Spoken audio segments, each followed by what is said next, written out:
This Torah class is brought to you by TorahAnytime.com. Bruchim Abba, welcome everyone. Thank you everyone for coming. We'd like to welcome all of our Torah Anytime viewers. Parshas Balak. We look at the beginning of the Parsha. There are a number of difficulties, and Be'ezus Hashem Yisparach, we're going to try to answer them in a very unique and outstanding way. The beginning of the Parsha tells us that Balak saw everything Klal Yisrael did to the Amori. Vayagar Moav mipnei ha'am ma'od kiravu. Moav was very afraid. Vayagar Moav was afraid. And what we'd like to ask is, that is a very strange choice of wording. Vayagar Moav, they were afraid. It should say Vayiru, they feared. Vayagar is not the typical word that is used to express fear. And then the pasuk continues, mipnei ha'am ma'od kiravu. They were scared of the the nation, the people. And then it says, Vayakatz Moav mipnei bnei Yisrael, that Moav was disgusted by the children of Israel. So at first the pasuk says, mipnei ha'am, the nation. And then later the pasuk says, mipnei bnei Yisrael. So what was it? Were they bothered by the or were they bothered by bnei Yisrael? These are two different word choices. Why does it first say and then say bnei Yisrael? And then, Vayomer Moav el Ziknei Midyan, Moav says to the elders of Midyan, Ata Yelachachu Hakol es Kol Svivo Yisenu. Moav was afraid that Klal Yisrael would come along, and Klal Yisrael would lick up their surroundings. Kilchoich Hashar es Yerak Hasada, like an ox kicks up the grass of the field. Why all of a sudden is Moav being so poetic and is saying, not only are we afraid, not only are we afraid that Bnei Yisrael will kick us up and uproot us, we're afraid they're going to uproot us like an ox uproots the grass of a field. You know, we don't need the analogy, we don't need the simile, we don't need this poetic illustration of how exactly Klal Yisrael would destroy Moav. Why is it necessary for the Ziknei Moav, for the people of Moav to say we're afraid that Klal Yisrael will kick us up? Kilchoich Hashar. And now we're going to focus on one very mysterious word in the next pasuk. Vayishlach malachim el Bilam ben Ba'or Pethor. He sent messengers to a man by the name of Bilam, the son of Ba'or Pethor. What does Pethor mean? To the city of Pethor. Why do we need to know what city Bilam lived in? Let's say he lived in Borough Park or he lived in Williamsburg. You think I care where Bilam lived? Just say they sent message to Bilam in the city of Pethor. Does this word Pethor appear anywhere else in Tanakh? You ever find anywhere anybody living in Pethor? What's the name of the city? What does this mean? And furthermore, the pasuk goes on to say that they were afraid of Hinei Am Yatsa Mitzrayim, the Bnei Yisrael, this nation that had left Mitzrayim. No kidding, they left Mitzrayim. It's necessary for Balak to introduce his request with, this people, Klal Yisrael, that left Mitzrayim. Of course they left Mitzrayim. The whole world knows they left Mitzrayim. Shamu Amin Yurgazim. And besides the fact, that's old news. The fact that Bnei Yisrael left Mitzrayim, that happened a very long time ago. Why was it necessary for Balak to mention to Bilam, you don't think Bilam knew we were in Mitzrayim? Guess who was in Mitzrayim with us? Bilam was there. Bilam was the one who advised Paroi to enslave us. If there's anybody who knew that we were in Mitzrayim, it's Bilam. So what does Balak say? This nation that left Mitzrayim, it's irrelevant information. It's extraneous information. Coming back to the city of Pethor. Is there any mention of Pethor anywhere in Tanakh? And the answer is no. It says nowhere the word Pethor in Tanakh. But it's most interesting that the word Pethor appears in Targum Unclus. In Unclus and Parshas Truma, on the words V'yasisa Shulchan Atzei Shitim, you should make for yourself a table of cedar wood, of Shitim wood. So this was a special table that was in the Mishkan. The Targum Unclus translates the word Shulchan as Pethor. Okay, that's a little bit of a clue. But what does that do for us? So now we know the word Pethor in Aramaic means a table. Great. What are we going to do with that? So I just threw out that clue just to tease you a little bit. The word Pesaira in Aramaic is a reference to the Shulchan. Now, what does the Shulchan in the Mishkan represent? We know that there was an Aron. Around the Aron, there was a crown. The crown on the Aron represents Keser Torah, represents Torah. Torah, glory. What does the Shulchan represent? Rashi says, the crown around the Shulchan represents Malchus. Wonderful. What's that going to do for us? So the table represents Malchus, and Bilam lived in a city named Pesaira, which means table, which represents Malchus, Shkoyach. What's that going to do for us? Furthermore, we move on in the Parsha, and the Malach, Hashem sends a special Malach Sharachamim to stop Bilam in his tracks. So Bilam is traveling, and all of a sudden, the angel is blocking him on one side. He has one side he could go. He's being blocked on one area, and he could go right or he could go left. Next, Bilam is traveling further, and he's being blocked on both sides. He has one area to go. And then he continues to travel, and he's blocked on all sides. So what exactly is happening to Bilam? First, he's traveling. He has two ways to go. He could go right and left.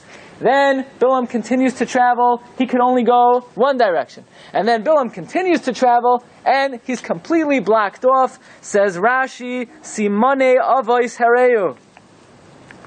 The Rebbeinu Shalom was showing Bilam a sign of our forefathers. What does this mean? What does this mean? So I remember when I was a little boy, my father told me over the Sifsei Chachamim, who explains that first Bilam is traveling, he's being blocked by one way, by Avraham Avinu. Now Avraham Avinu had one righteous son, Yitzchak, but he had two roads of continuity which were bad. What were they? Yishmael and the Bnei Keturah. So Bilam is blocked in one area, he has two ways to travel. That represents Avraham Avinu. Then he is blocked on two ways, he only has one way to go. Yitzchak Avinu, because Yitzchak Avinu had an Esav. But Yaakov was righteous. But then he's blocked on all three sides, representing Yaakov Avinu, V'haisa Mitasai Shalema. Yaakov Avinu, all of his children were perfect. Bilam is completely overwhelmed by what? By the Avos. By the Avos? What do the Avos have to do with this? Why are the Avos intervening? Why are the Avos interfering with what Bilam is doing? The Avos, they're resting peacefully in the Maras HaMachpelah, in Chevron. If you want, you could go daven there. You could say Tehillim. But what are the Avos doing blocking Bilam? What do they got to do? What business do they have with Bilam? And in fact, the Arizal says that Bilam had beef with the Avos.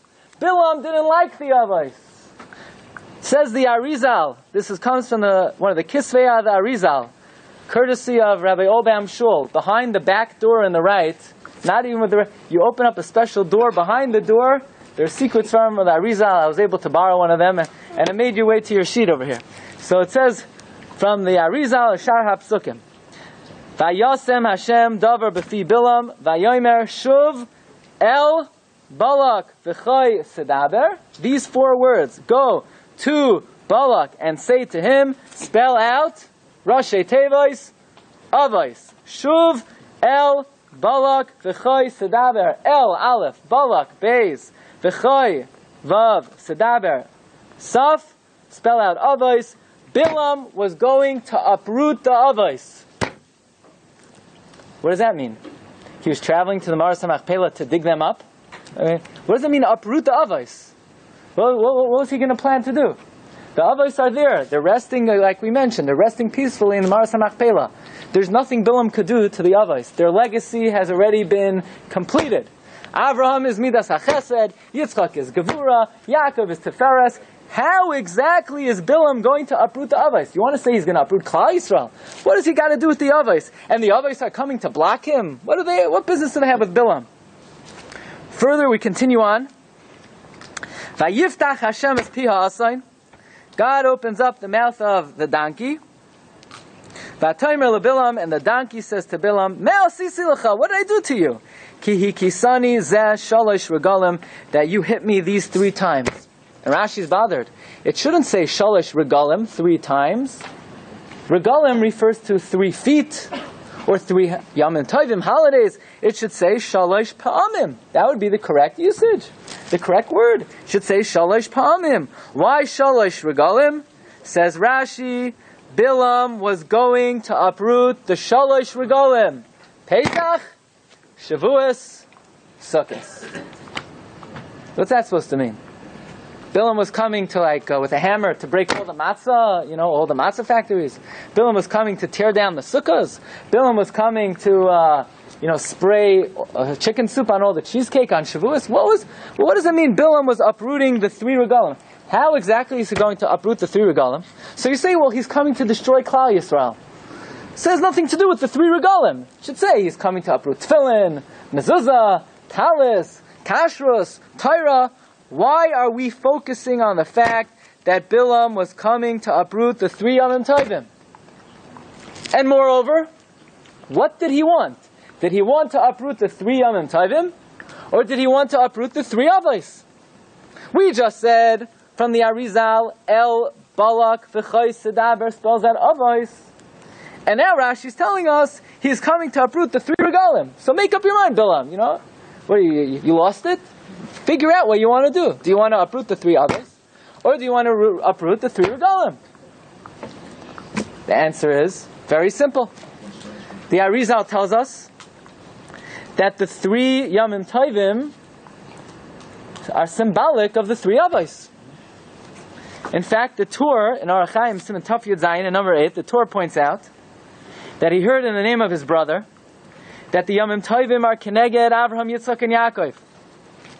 Avraham is which Yom Tif? Pesach, right? Because by Avraham it says Lushi va'asi ugos. Avraham was baking the matzah for the Malachim on which Yom Tif? Pesach. And Shavuos is Keneged Yitzchak, because when God gave us the Torah on Shavuos, He blew the shofar. Where did the shofar come from? The Ayil of Yitzchak. And Sukkot is Keneged Yaakov Avinu. Why? Because Yaakov Avinu built Sukkos for his sheep. Says the Arizal, if Pesach, Sukkot, and Shavuos represent the 3 Avos, so Bilam had one thing in mind. He wanted to uproot the Gimel Avos. Rashi says he wanted to uproot the 3 Regalim. It's the same thing. Okay? Pesach, Sukkot, and Shavuos, Pesach, Shavuos, and Sukkot represent the Gimel Avos. Let's ask ourselves the following question. Why are the 3 Yamim Tovim called Regalim? Regalim mean what? Legs, feet. What do they have to do with feet? Have to walk to Yerushalayim. Right, so when was the last time you walked to Yerushalayim? You walked to Yerushalayim on Yom Tif? Halavai people should walk to Shul. And now they're calling Shalosh Regalim. Why is it called Shalosh Regalim? Because we walk to Yerushalayim. That's why it's called. That's what Yom Tif is, walking to Yerushalayim. Yom Tif is a lot more than walking to Yerushalayim. That's only one day of Yom Tif. The rest of Yom Tif, you don't have to, you could go home. So what does it mean? What does it mean? Why is it called feet? The 3 feet. I mean, if you had to think of a word to describe Yom Tif, is, feet, the word that you would use to describe, the beauty of Yom Tif. Right. When you think of, when you savor the time of Yom Tif, when you think of how wonderful a Jewish Yom Tif is, you think of feet? Why Regalim? Why 3 legs? And in fact, this idea that we're saying, that the 3 Yamim Tovim represent Avraham, Yitzchak, and Yaakov, there's a sefer, Oyalei Shem, from Rav Shem Klingberg. He writes in Parshas Kairach, that when it says, Shalosh Regalim Tachag Li Bashana, the word Tachag stands for the 3 midos of the 3 Avos. Taf stands for the midah of Yaakov Avinu, which is Tiferes. Ches is the midah of Avraham Avinu, which is Chesed, and Gimel stands for the midah of Yitzchak Avinu, which is Gevura. So what exactly does Bilam want? He wants to uproot the 3 Avos. He wants to uproot the 3 Yamim Tovim. How do you uproot the Avos? How do you uproot the Yamim Tovim? What exactly does Bilam want? And then he wants to curse us, but then he sees friends. And he sees, Rashi tells us, the modesty, the tznius of the Jewish tent, how our doors are not aligned opposite each other, that when we go out of the house in the morning, we don't look into what's doing in the other guy's house. And Bilam, Rashi tells us, he was about to curse us, But this thwarted his plan completely. This stopped him in his tracks. When he saw the modesty of Klal Yisrael finished, he's not going to curse us. Why? Well, how exactly does the modesty of the Jewish people put a stop to Bilam's plans? And at the end of the Parsha, Rabbi Isai, Bilam comes to Balak and he says, Balak, here's my plan. This is how we're really going to get them. Tell your women, tell the Bnei Moav to go out and seduce and have relations with the Jewish men. God will really get angry at them now. That was the plan of Bilam. That is what Bilam advises Balak. Why did Bilam specifically pick this eitzah, that the Bnei Moav should go be mezaneh with Bnei Yisrael?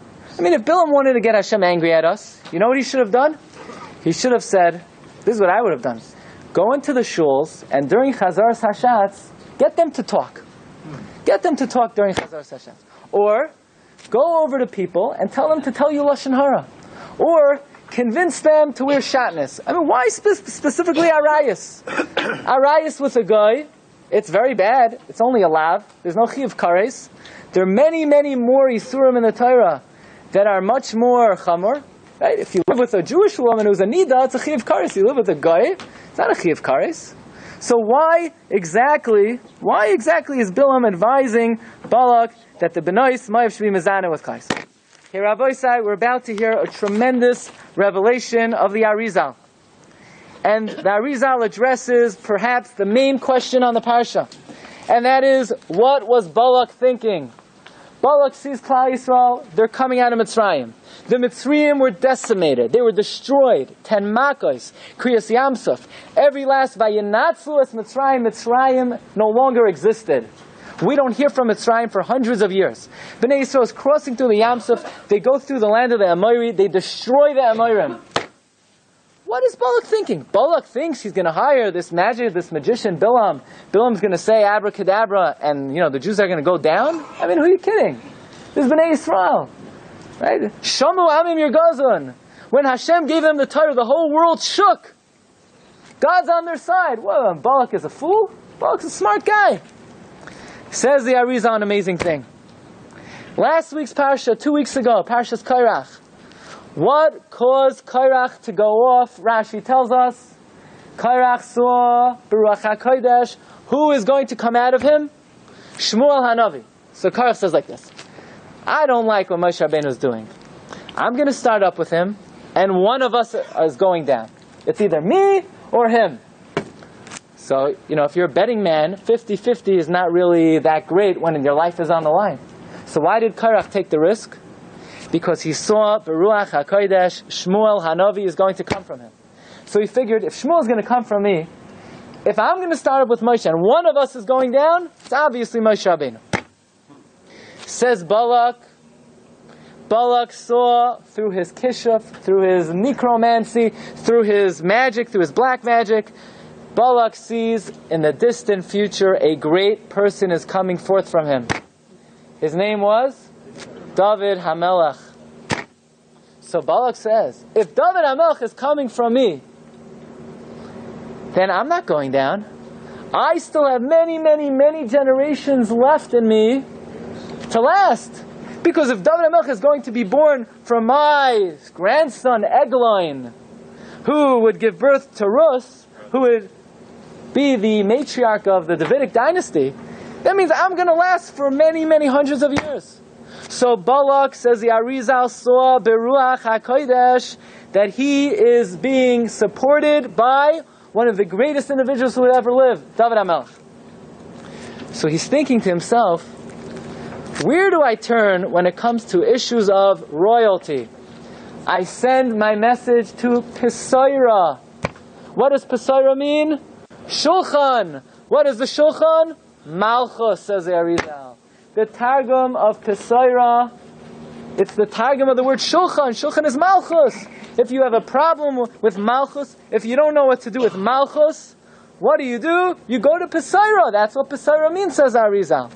So Balak is taking advice from Bilam regarding how he could take advantage of the fact that Balak was going to father eventually David HaMelech. Okay, Ad Kan Divrei Arizal. Balak understood that he was going to last for a very long time. Why? David HaMelech was going to come out of him. Now let's take this idea a little bit further. There is a concept in Jewish thought, and this concept is found in many places in the Arizal, in many places of the writings of the Chassam Sofer, in the Panim Yafais, and here's the thought.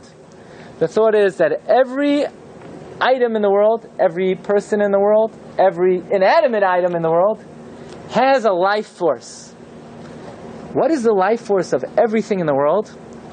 A nitzotz, a spark of kedusha, which means the same way a human being has a soul. When the soul leaves the body no longer exists. The body is lifeless. The body is not an entity even. The body collapses. Everything in this world has a life force, and the life force of every person, every object, every nation is what is called a nitzot shel kedusha, a spark of holiness. That is why the Chassam Sofer writes in many places. We find in Shas that if you would start up with an Amoira, the Amoira would look at you, and then you would cease to exist. It says the Gemara, for example, in Brachos, number 15, about Rav Sheshes, Nasan einav boy, benase gal shel atzamas. Rav Sheshes once looked at a guy, and the guy crumbled into a pile of bones. What exactly is that process where the tzaddik looks at someone and then they fall into a pile of bones? So Chassam Sofer explains, every person in the world has a life force of a spark of kedusha. The tzaddik is able to look at this person or this item, extract the spark of kedusha. Now that person is lifeless, is a non-entity. He falls into a sack of bones. That is pshat in many Gemaras in Shas. V'nase gal shalat samais. That is why the Chassam Sofer explains in the name of his Rebbe, the Haflah. Paro says, I never want to see your face again. Moshe says, you bet I'm never going to see your face again. Because really a tzaddik is not allowed to look at a Rasha. A tzaddik is only allowed to look at the Rasha to extract whatever kedusha the Rasha has. Once Moshe has already extracted all of Paro's kedusha, he's no longer allowed to look at Paro anymore. And this we explained once in Parshas Va'era. We had a whole shiur explaining this concept. So understanding this idea that every person, every object, this table has a spark of kedusha. If we had a big tzaddik here who was able to extract that, the table would cease to exist. Not only do tables have sparks of kedusha, not only do people have sparks of kedusha, there are nations that have sparks of kedusha. What was Moav's spark of kedusha? What is the life force of Moav? How is Moav able to exist as a people? It says the Sefer Igra Dekala. The Igra Dekala was written by the Bnei Yissaschar, and he bases this on the Kisvei Arizal, that the life force of Moav, the Nitzotz Shel Kedusha of Moav, was David HaMelech. The fact that the soul of David HaMelech was nitzman, was hidden somewhere in Moav, that is the life force of Moav. And so long as David is in Moav, Moav will exist. And the longer that David is there, the longer they'll exist. And the quicker we extract him, the sooner Moav comes to an end. So Balak is very afraid, because Balak understands that yes, David will come from him. And that is how the Arizal explains Balak is being empowered, because he sees this great person can come from him. But Balak is very afraid, because he knows that why is Klal Yisrael approaching him? They're after something. They want something. They don't want Moabite water. They don't want Moabite pizza. They want Moabite royalty. They want David HaMelech. And the same way Klal Yisrael spent 210 years, 430 years in Mitzrayim, extracting every spark of Kedusha that ended up in Mitzrayim, until the Arizal says, it says, Vayinatzlu es Mitzrayim, they emptied out Egypt like a fish tank that was cleaned out of its fish. There's no longer any Kedusha in Mitzrayim. That's why Mitzrayim has not existed since we've been there. Mitzrayim's not a country. It's a shell. It's a shell of its former glory. Once the Jewish people left Egypt, we're never allowed to go back there. You know why? We have no business there anymore. There's nothing to do there. There's nothing to accomplish. The Rechaim HaKadosh says, the purpose of Golus, why do we go from Spain to Portugal, to Italy, to England, to Poland, to Germany, to Russia? Why? Because there are nitzotzos shel kedusha that have been scattered all over the world. The Ohr HaChaim HaKadosh says the purpose of Golus is to gather them back. How they got there, it's a different story for a different time. But the job of Golus is to go around, gathering these sparks of kedusha. Says Reb Gedalia Yashar and the Or Gedalia. Why is it?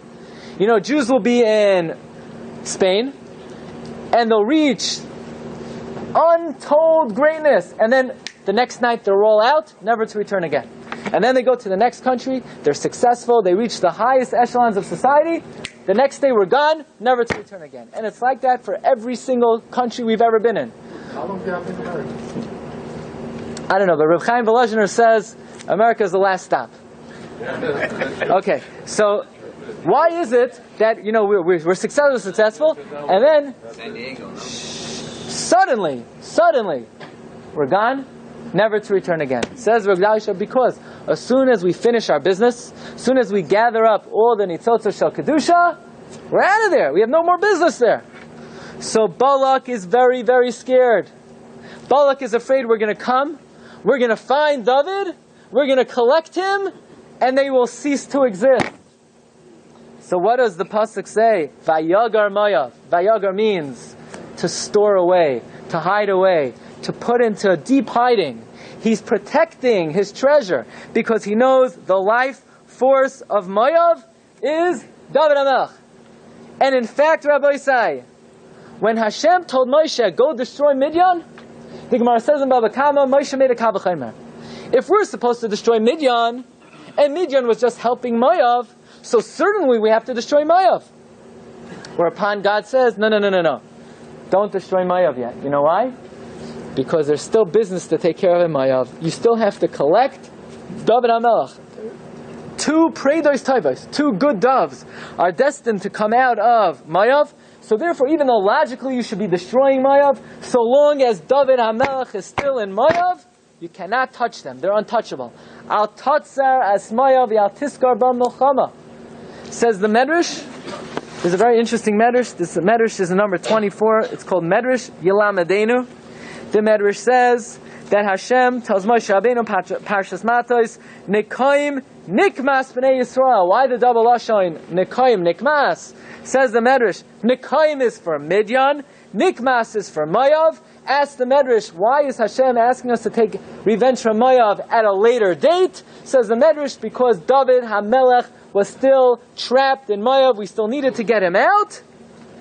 And Rabbi Isai, as soon as David HaMelech becomes the king, the first thing he does is he destroys Moav forever. That's the first thing he does. It's actually the second thing he does. But if you look in Sefer Shmuel, you have it on your sheets, in number 25. David is appointing king. Vayaches Moav. He destroys Moav. You know why? Because they have no reason to exist. They have no life force. They have no vitality. It's like you take out someone's heart, right? You grab the heart out of their body, they don't exist anymore. They fall into a lifeless shell. That is what happened. David HaMelech becomes the king. We extract David. Moav doesn't exist anymore. Says the Eger de Kala, that is exactly what Balak is afraid of. Balak is afraid that Klal Yisrael is approaching Moav to remove, to extract David, and therefore Balak is Vayagar. He hides him. He wants to protect him. He wants to store him away. And Balak says the following to himself. Explains the Hafla. Hashem comes to Moshe. Moshe, we're getting out of here. It's time to leave Mitzrayim. So you know what Moshe Rabbeinu does? He takes out of Mitzrayim the Erev Rav. What's the Erev Rav? The Erev Rav is a mixture of people that have in them a little bit of good and a little bit of bad. Why does Moshe take them out of Mitzrayim? So the Hafla explains that Moshe was very busy there for his time in Mitzrayim. He was busy collecting all the nitzotzos shel kedusha. But now, he has a big problem. He has no time to take this guy, and to take that guy, and to take this good spark, and to take... So you know what he does? Hashem says, we're leaving tomorrow. Moshe says, I'm just going to take a bunch of guys, and the sparks of Kedusha are in there somewhere. We'll extract it later. We'll take it out later. The Erev Rav were this big mix, a mishmash of good and bad, who Moshe Rabbeinu did not have time to weed them out, to select out that which was good from that which was bad. I remember I once went into a shul, right before Sukkot, the Rav of the shul, he had hadassim piled on his table up to the ceiling. I never saw so many hadassim. So I said, you're selling the hadassim? He said, no, they're all mine. I said, they're all yours? He said, yeah. Somewhere in this pile I'm going to find 2 good hadassim. Right? So that's what Moshe Rabbeinu did. He had no time, right? The Rav went to the store. He had no time to go through everything. He said, just give me everything you have. He took it back to the shul, and then he selected it later. That's what Moshe Rabbeinu did. He took a bunch of guys. He said, there's something good in here anyway, somewhere, and then he selected later. Says the Hafla, Vayagar Moav mipnei ha'am. Moav was afraid of the The is the Erev Rav. He was afraid that, you know what Moshe Rabbeinu was going to do? He was going to come into Moav, take out 30,000 Moavim, and eventually select the good ones. Vayakutsu mipnei b'nei Yisrael. He was disgusted about this plot of B'nei Yisrael. He was afraid of the He was afraid of the Erev Rav. He was afraid Moshe Rabbeinu was going to come, take out a whole mound of these Moabites, and then later select the good ones like he did in Mitzrayim. In fact, the Hafla says an amazing thing. You know why Bilam advised Balak that the B'nai Moav should be mezaneh with Klal Yisrael? Because Bilam says, right now all Klal Yisrael has to do is find one spark of David HaMelech, and as soon as they remove him, you guys are done. This way, if all the women are mezaneh with Klal Yisrael, who knows how many sparks now are going to enter Moav? It will take Klal Yisrael to the end of time to retrieve those sparks. Says the Hafla, that's what it means. I will give you advice how to keep Klal Yisrael coming after you, waiting for you, until the end of days. That's the Eitzah, that's the advice. If the B'nai Moav are mezaneh, then forget David. There'll be thousands of sparks all over Moav. Moav will be, like July 4th. There'll be sparks everywhere. Okay. This is the approach of the Arizal and the Agra de Kala and the Hafla in understanding exactly what Balak was afraid of. Let's get back to the Avos.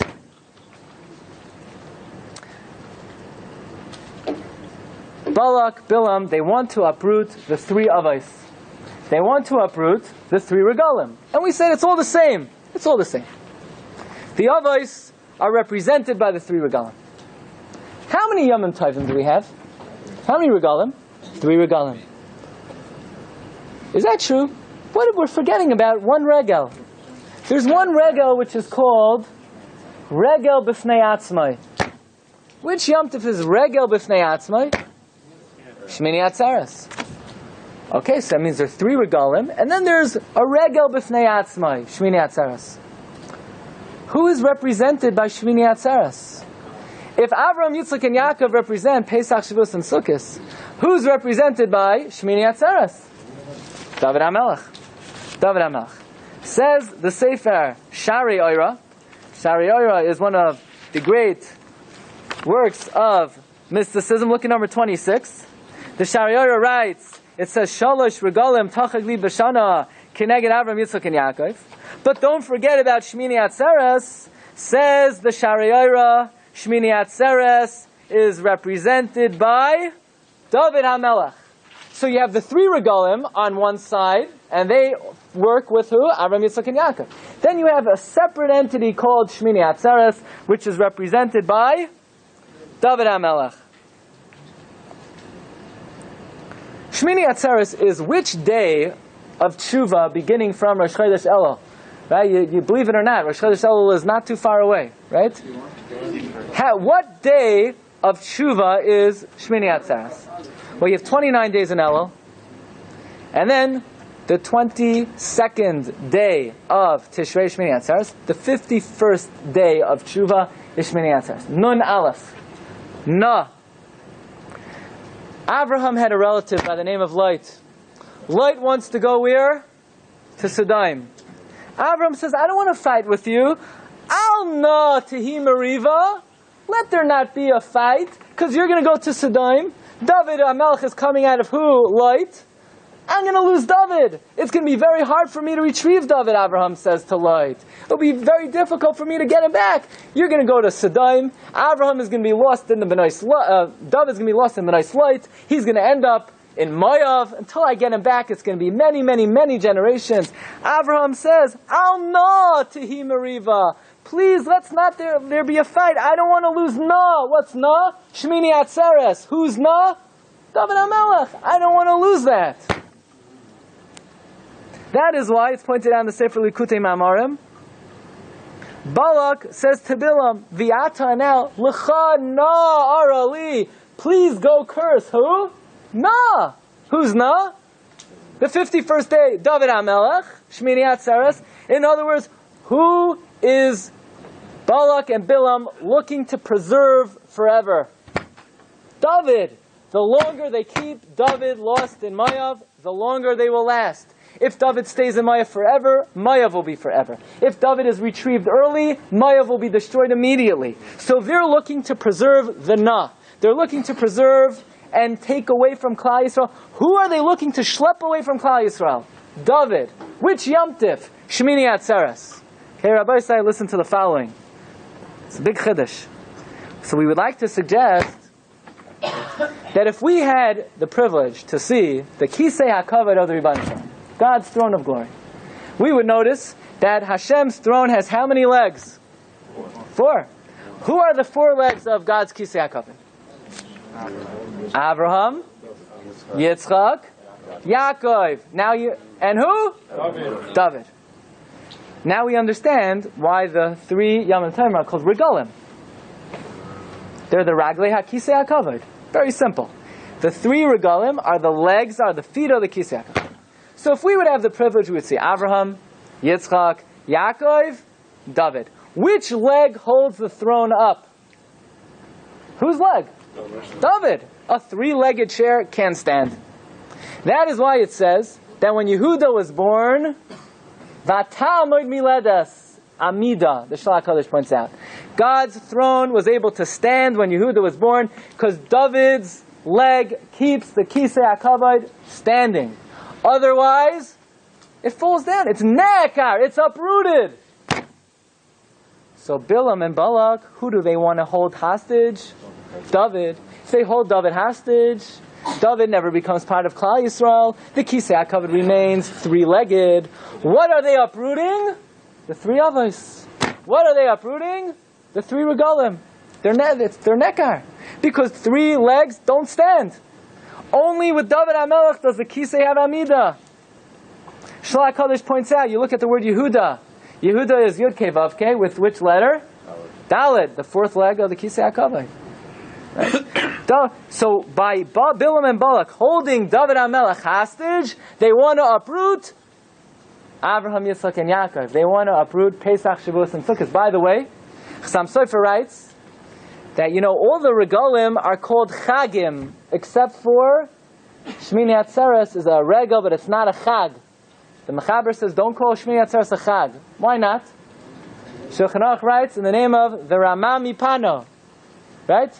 The Rama is buried in Italy somewhere. Right? The Rama Mipano says that why Shemini Atzeret is not called a Chag?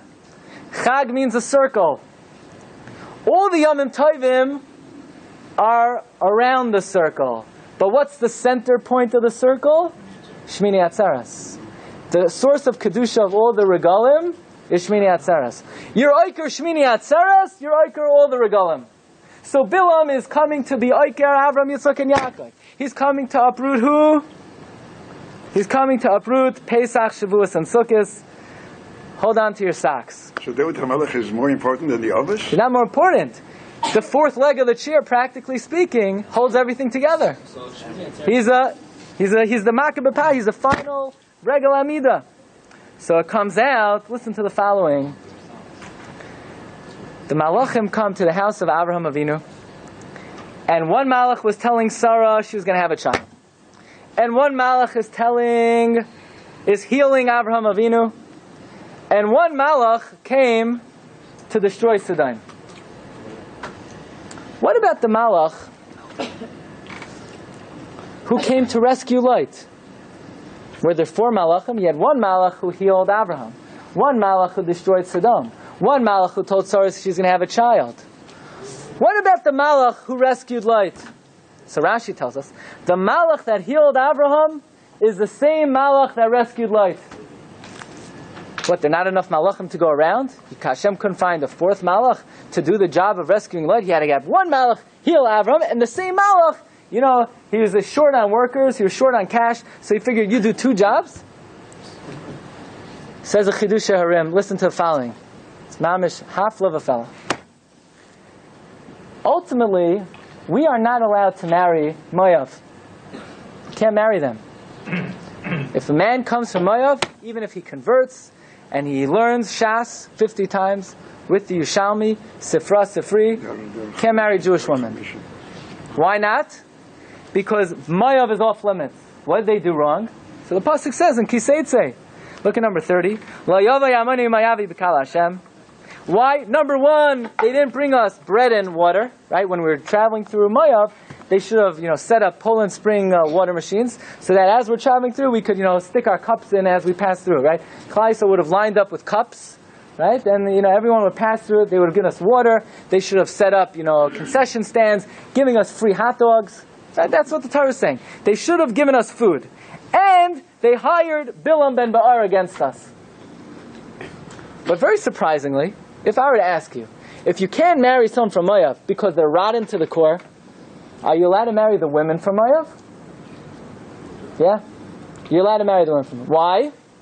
So the Gemara says the following. The Gemara says, because you can only hold the men accountable for not having gone out to bring us food and water. But the women, they should be inside home, in their tents, inside, out of the public spotlight.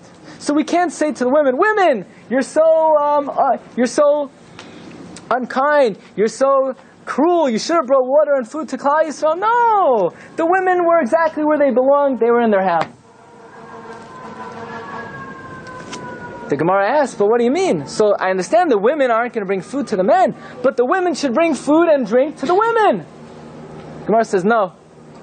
Kol kvuda bas melech panima. Even to go outside and bring food and drink to a woman publicly, it's a disgrace for a woman. A woman is a princess. Her honor, her glory is in the home. We cannot have any tainus. We can have no complaints against the women that they didn't go out and bring food to the women. So the Malach is coming to who? To destroy Sodom. Fine. The Malach is coming to tell Sarah she's going to have a child. One Malach has to rescue light. The Malach says to himself, rescue light. Why should I rescue light? Who's going to come out of light that's any good? So Hashem says, you have to rescue light. David HaMelech is going to come out of light. The Malach says, how is he going to come out of light? Well, Hashem says, through Moav. So the Malach says, you can't marry into Moav. Hashem says, you can marry the women. He says, why could you marry the women? The women should have brought us out food. Hashem says, no, women should be in their tents. The Malach says, where does it say in the Mishnah Brura that women should be inside? Hashem says, go to Abraham's tent, see where Sarah is. Wherever Sarah is, that is the way a woman should be. If you see that Sarah's in her tent, then you could go rescue light, because you know David HaMelech will come out. So the Malach comes, the Malach says to Abraham, Aye Sarah Eshtecha, where's Sarah?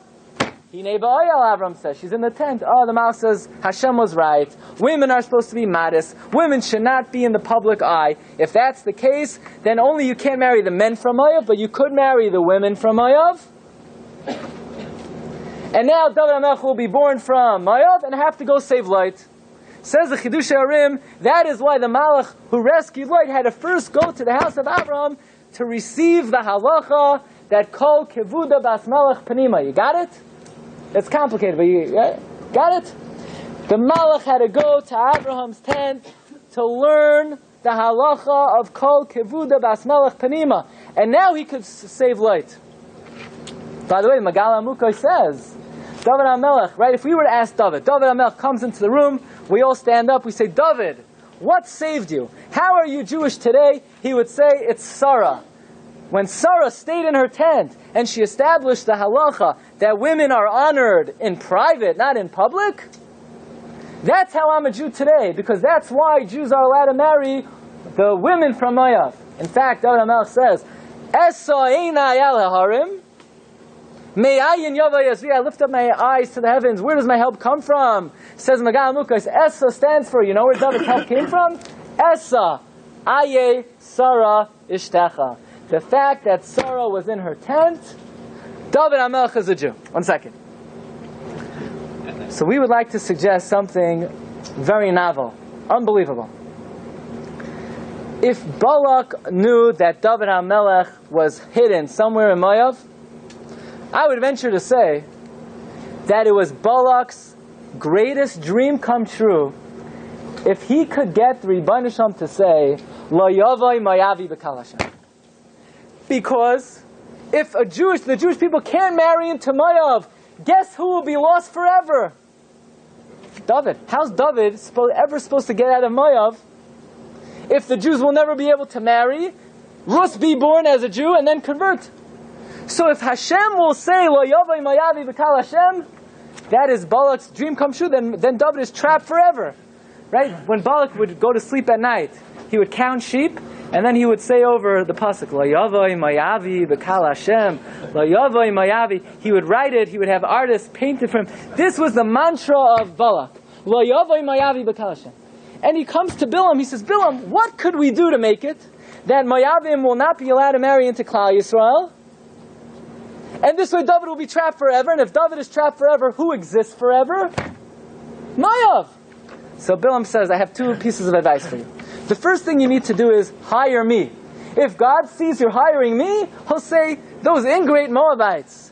This is Avraham saves Lot, and now they hire Bilam? Lo yavai mayavi b'kal Hashem. And you know what else Bilam said? Bilam said, don't bring them food and water. God will see what evil midos you have, and he'll say, Lo yavai mayavi b'kal Hashem. Sure enough, Bilam was right on the ball. Bilam hit the spot. They did the 2 things that would get Hashem angry. They hired Bilam. They didn't bring us food. And sure enough, God said, Lo yavai mayavi b'kal Hashem. But then it's Bilam's greatest nightmare, because he sees the tznius of the tents of the women. When he sees Matoivu Ayalecha Yaakov, Bilam says, oh no, it's going to be Lo yavai mayavi, but Moavia will be mutter, because women have to be in the tent, women have to be private, kokvuda bas melech panima, and Hashem is going to say we don't hold the women accountable. So as soon as Bilam sees Matoivu Ayalecha Yaakov, he said, that's it, forget it, I'm out of business. He says, I have one last eitzah. Let's go to the Bnei Moav. Let's tell them all to leave the tents, be promiscuous, be licentious with Klal Yisrael, to be mezana with Klal Yisrael, to go out, be mafkiras atzman, to show that women are not modest, to show women go out in public to do the lowest of the low. And then, what's Hashem going to say? I don't hold the women accountable. They should have they should have brought you food and drink because women are supposed to be in the tent. No, not the Moabite women. The Moabite women, they leave their tents, they go out, they go doing who knows what. So the eitzah of Bilam was to convince the Rebbeinu Shalom that Lo yavai mayavi b'kal Hashem should be for the men and for the women. Because that is why why did the Malach go to Avram's house? The Malach says, I'm not saving Lot. No one's coming out of Lot. Because both the men and the women are usher. Not until the Malach said that Sarah's in the tent, he said, you know what? The women will be mutter. So Bilam is coming to counteract this ideal of Matoivu Ayalecha Yaakov. So he says to Balak, the last eitzah I have for you. You know how we're going to get the Lo yavai mayavi b'kal Hashem to be for the Moavios? You tell them to go out. You tell them to be mekadem. You tell them to go in the public. And now you're going to be demonstrating for the whole world that the nature of women have changed. That used to be in the olden days that women stayed in the tent. But now in the year 2400 in Moav, in modern day Moav, women are different. Women go out, women go to the wall to pray, women go, right? It's a different society now in Moav. So what Bilam was trying to do was get it to be Lo yavai mayavi v'gam moavia. But the same way the Rebbeinu Shalom tells Bilam, Kvar kadamach Avraham Avinu has already set the precedent of Zrizus l'dvar mitzvah. Hashem tells Bilam, I'm sorry, you're too late. Sarah Imenu has already established for all time that it's not her personal practice to be Ma'toivu Elecha Yaakov. This is halacha psuka, as the Gemara says in Yavamas. Aye Sarah Ishtecha Hine Ba'ayal is the way women were created for all time. And no matter what Bilam advised Balak, and no matter what the Bnei Moav did, the Rebbeinu Shem has no tainus on the women of Moav that they should have come out even to bring food and water to the Moabite women. So Rabbi, so what we're learning is that it doesn't just happen to be that Hashem said, Lo Yavai Mayavi B'Kal Hashem. Balak wanted that. Balak created that. Balak was striving for that. He created it through the Eitzah of Bilam. And Bilam and Balak were working hard. They were, their brains were working. How could we extend the Isser to the Nashim? Because if we extend it to the Nashim, who will never come to existence? David. David will never come to existence. Moav will last forever. That's what they were afraid of. Vayagar Moav. Moav was afraid that they would extract David. Bilam wanted to keep David. He wanted to keep David. This way he'd be Oiker, Avram, Yitzchak, and Yaakov. He's Oiker the Kisei HaKavod. He's Oiker the Shalosh Regalim. But ultimately, Sarah Yimenu saves the day. And David HaMelech acknowledges that by saying, Aye, Sarah Ishtecha, Esa Inai Elaharim, Me'ayin, Yava Yezri. Sarah Yimenu establishes for all time that Kol Kvuda Bas Melech Penima, and the din of Lo Yavai Amoni of Mayav B'Kal Hashem is only for the men and not for the Nashim. Rabbi Glatstein, have a wonderful evening. You've just experienced another Torah class brought to you by TorahAnytime.com.